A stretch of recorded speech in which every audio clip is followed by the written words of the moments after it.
What's going on, all of you fantastic freelancers? My name is William, and today we had the final Anthem dev stream before the early launch. There are several quality of life improvements detailed in there, as well as a new release date and time announced for the early access, and more. Special thanks to my good buddy iGame for sending me the Cliff Notes version of the dev stream, as I had to miss it initially. A link to his channel is in the description below. But without further ado, let's get into it. First and foremost, for PC and Xbox players who qualify for the early access, Anthem's early release date has been changed to Friday the 15th at 9:30 a.m. Central. This really isn't a big deal, as it is still a week before anyone else gets it, and the Origin launcher dates and times weren't accurate to begin with. I'll leave a link below to a time converter where you can see what time on Friday Anthem will release for you all at 9:30 a.m. Central. Moving on, as previously mentioned, there is now a sprint option while in Fort Tarsis. Despite many people complaining in the livestream chat, and I say complaining as opposed to another word, it is still better than what we had before. And any faster wouldn't look too realistic in my opinion. Just be happy they listened to us and added this feature.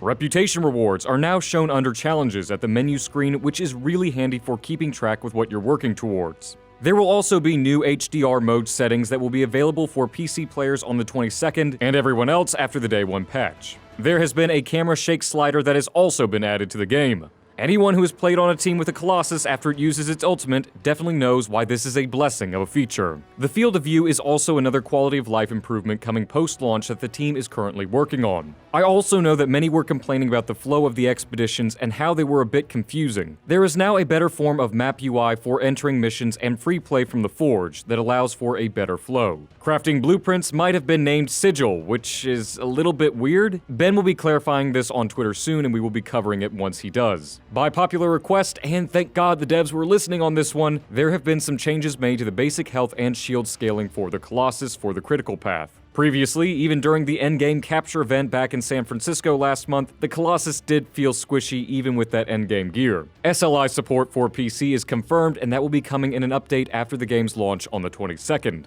Ben and Chad also touched on what each of the updates will look like in Act 1.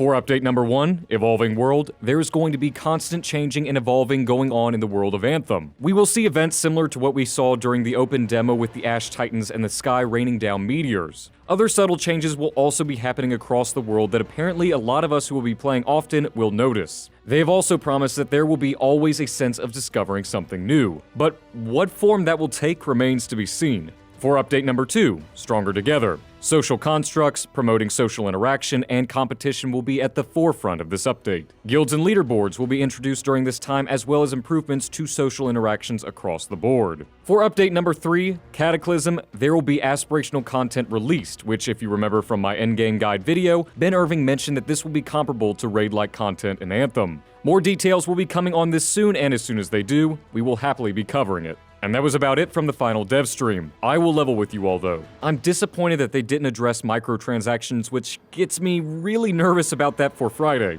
As I said before, microtransactions shouldn't affect your buying decisions, especially with them being able to be earned through regular gameplay, and they are vanity only. However, with the devs being so transparent in the past about literally everything else, I just really don't know about this one. Overall, I think that this was a very nice last dev stream to touch on, and a really enjoyable one all in all. And I am especially looking forward to Anthem's early release on Friday. Let me know in the comment section below, as I really do read through all of your comments and will respond if there is conversational potential. And if you enjoyed this video and like what you are seeing, feel free to leave a like on this video and subscribe for more content on your game, Anthem. As always, an enormous and monumental thank you to my patrons for all of their generous donations and support. Your generous donations and support go a long way to helping us maintain and enhance the quality of the content on this channel. I hope all of you fantastic freelancers have a phenomenal day as always, and I'm looking forward to seeing you all in the next video very soon. And remember, we are strong alone, but we are stronger together.